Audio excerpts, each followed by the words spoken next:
YTN 라디오 이동희 뉴스 정면선부 3부 시작하겠습니다. 이번에는 노동계 이슈 이야기해보죠. 그동안 우리 사회에서 직장 갑질 문제가 많이 지적됐었는데요. 내일부터는 직장 내 괴롭힘 금지법이 시행됩니다. 과연 직장 곳곳에 있는 갑질 문제를 해소하는 데 어떤 역할을 할지 기대가 큰데요. 그리고 최저임금위원회가 내년도 최저임금을 올해보다 2.9% 인상한 8,590원으로 결정했습니다. 노동계는 내년도 최저임금에 크게 반발하고 있는 실정이죠. 직장 내 괴롭힘 금지법과 내년도 최저임금 결정, 노동문제 전문가와 함께 이야기 나눠보겠습니다. 이병훈 중앙대 사회학과 교수 연결합니다. 교수님. 예, 안녕하십니까? 예, 안녕하세요. 예. 우선 직장 내 괴롭힘 금지법 어떤 내용이 담겨 있는지 조금 들어볼까요?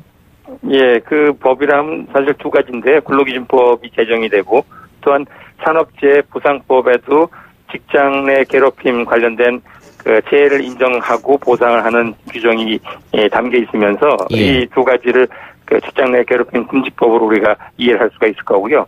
그 내용은 그 우선은 직장 내 괴롭힘이란 사용자 또는 근로자가 직장에서 지위나 관계 등의 우위를 이용해 업무상 적정 범위를 넘어 다른 근로자에게 신체적, 정신적 고통을 주거나 근무 환경을 악화시키는 행위를 직장 내 괴롭히나 하고요. 이를 이제 금지한다라는 법이 지난해 12월에 통과된 게 이제 내일서부터 시행을 하게 되는 것입니다. 예. 그래서 만약에 그 법을 어기게 되면 3년 이하의 징역이나 3천만 원 이하의 벌금형인데요.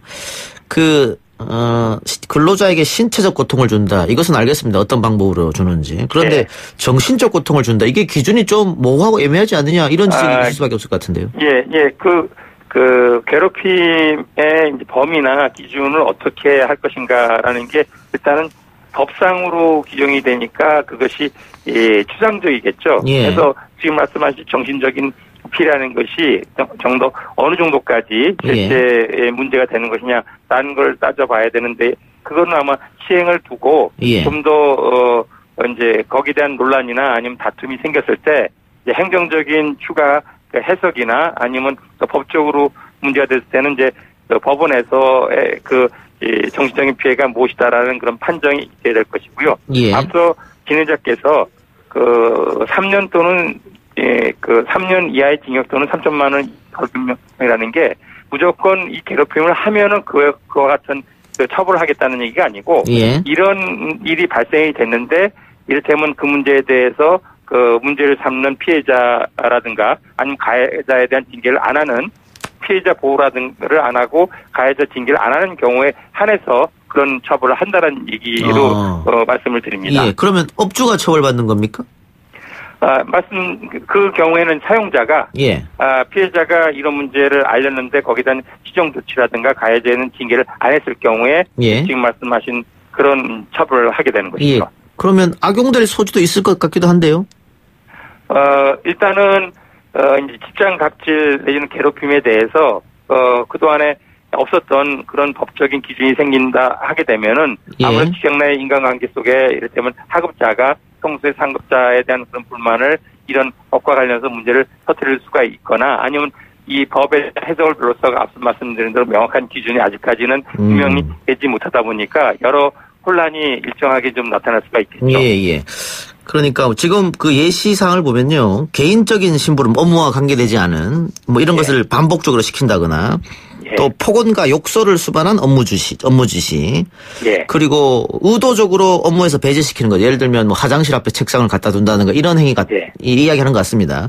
이런 것은 구체적으로 나와 있는데 아까도 얘기했습니다만 그게 과연 어느 정도 정신적 고통을 끼쳤느냐. 이것은 피해자가 예를 들어서 고소고발을 하게 되면 법원에서의 판정을 하게 되고 그 판정이 기준될 수도 있겠다. 이 말씀이네요. 보통 노동 문제가 발생이 되면은 그것에 대해서 노동위원회와 같은 노동심판제도를 활용하거나 아니면 거기서 해결이 안 될 때는 행정소송으로 법원까지 간다라고 하는 그 일반적인 절차를 제가 말씀을 드린 거고요. 그 직장 내 괴롭힘 금지법으로 근로기준법하고 산업안전재해보상법이 시행이 내일부터 되는 것을 앞두고 그 법 내용에서는 기업마다 그러니까 10인 이상의 사업장에서는 취업규칙을 관련된 내용을 반영하도록 개정이 되도록 되어 있습니다.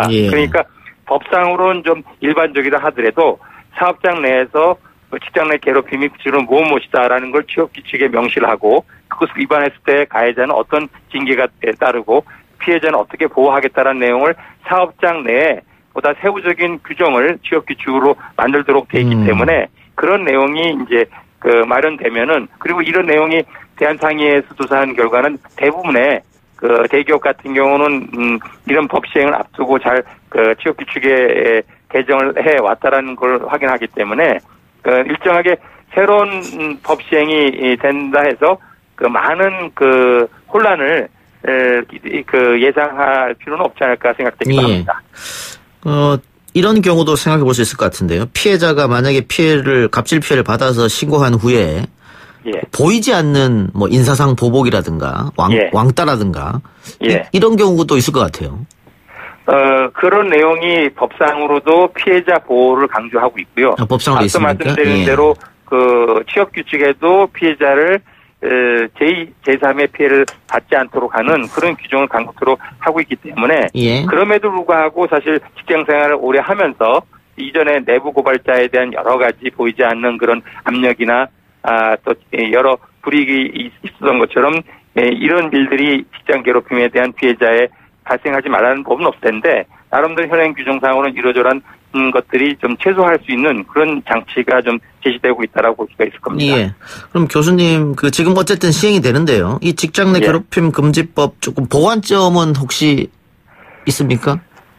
글쎄요. 일단은 시행을 하고 오늘도 언론을 통해서 많은 보도가 되면서 많은 우려도 되고 혼란을 걱정하긴 하는데 저는 오히려 직장 내 괴롭힘이 오히려 산업 현장에서의 인권이나 내지는 그런 근로자 개개인의 권익을 좀 지켜줄 수 있는 법으로 좀 이해가 되기 때문에 그런 점에 이제 시행을 하면서 좀 보완될 부분이 있으면 좀 정부가 시행령이라든가 시행규칙의 여러 행정적인 지침을 좀 발빠르게 내면서 그러면서 잘 안착을 좀 해나가도록 하는 것이 무엇보다 좀 강조될 필요가 있지 않을까 생각합니다. 알겠습니다. 최저임금 문제도 여쭤보겠습니다.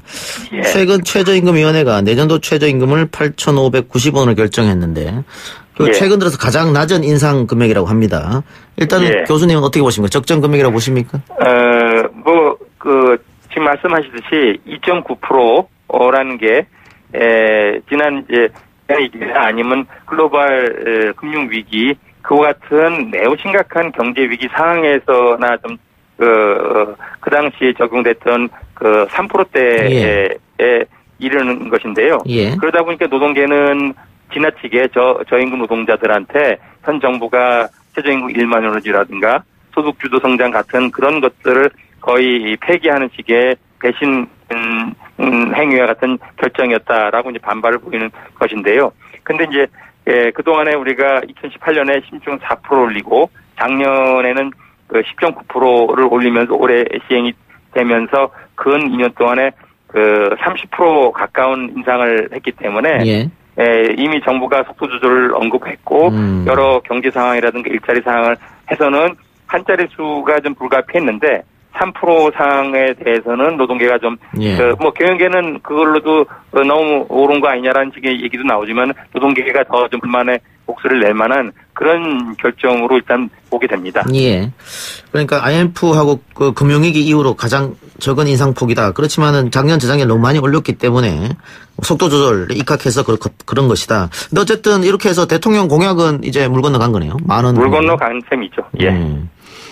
결국은 속도 조절 필요성을 강하게 이야기했던 재계 쪽의 주장을 받아들였다 이렇게 봐도 되겠네요.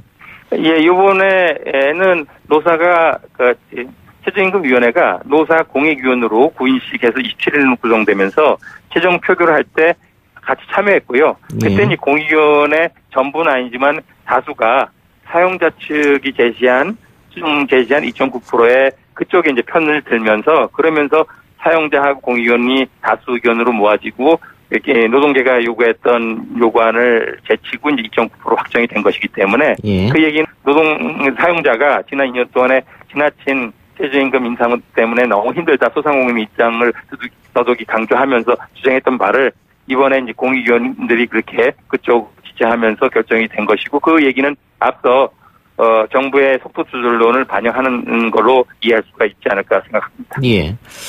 그 주유수당 폐지 이야기도 나오고 있던데 교수님은 주유수당에 대해서는 어떻게 보십니까?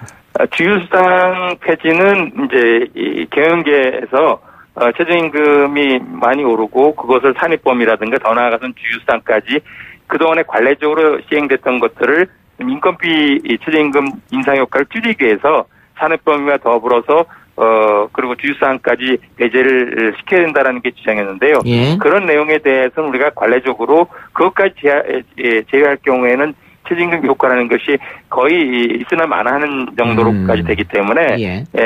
그 주유상은 좀 하나의 관례가 이제는 제도적으로 안착을 해놓은 것을 두고 예. 요번에 이제 인상률을 좀 조절하는 걸로 좀 그 사측도 좀 받아들여야 되지 않을까 생각합니다.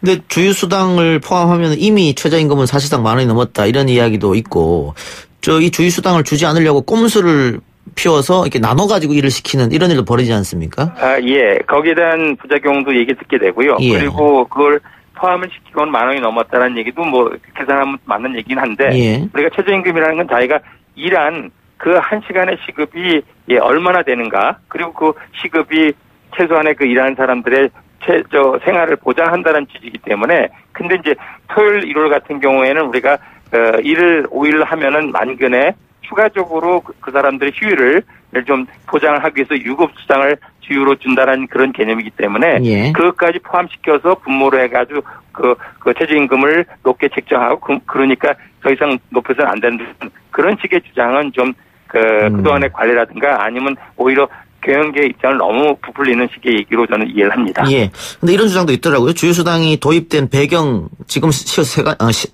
시간이 많이 흘렀기 때문에 최저임금을 대폭 올리고 이번에도 2자릿수로 올리고 주유수당을 폐지하고 이런 방향도 괜찮지 않느냐 이런 주장도 있던데요.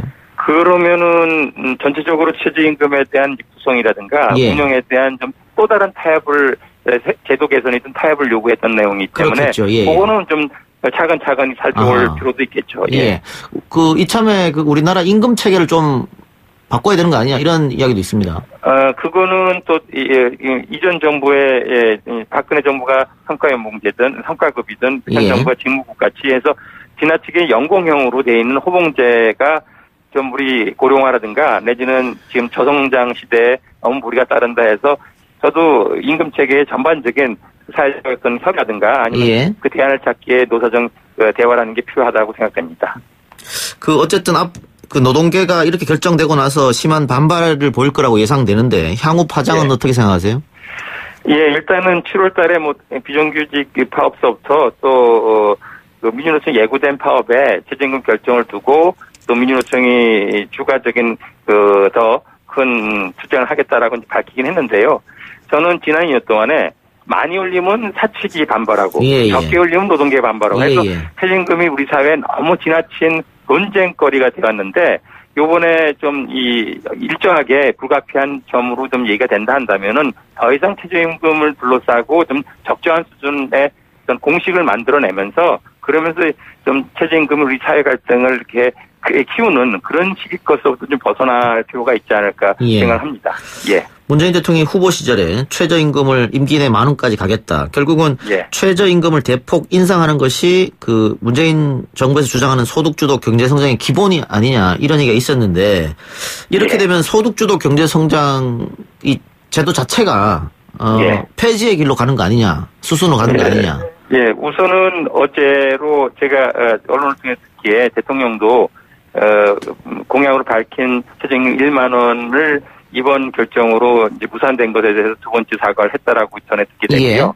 아울러서 최저임금 그러니까 그동안은 사실 현 정부가 추진하는 소득주도 성장 이꼬르 최저임금 인상으로 이렇게 이해가 됐는데 저는 소득주도 그러니까 소득을 끌어올리는 것에 중요한 정책 수단이 최저임금이 되는 것은 맞기도 하지만은 그것에 온갖 것들이 다 그거 하나로 소득 주도 성장을 이룬다라는 식의 일이 되다 보니까 노사 간에도 모든 하나의 갈등의 어떤 문제점이 그로 모아졌는데 어제 정 실장이 얘기했던 것처럼 이거 말고도 EITC 이를테면 소득공제 어떤 세제를 운영한다든가 아니면 다양한 간접 소득을 올릴 수 있는 사회의 어떤 소득 분배라든가 여러 방식을 같이 포괄적으로 패키지로 하면서 이제는 지나치게 부하 관련 내지는 갈등으로 너무 키워진 그 최저임금은 좀 그 어느 정도 비중을 좀 낮추고 예. 달리 소득을 넓힐 수 있는 그런 방식이 현 정부가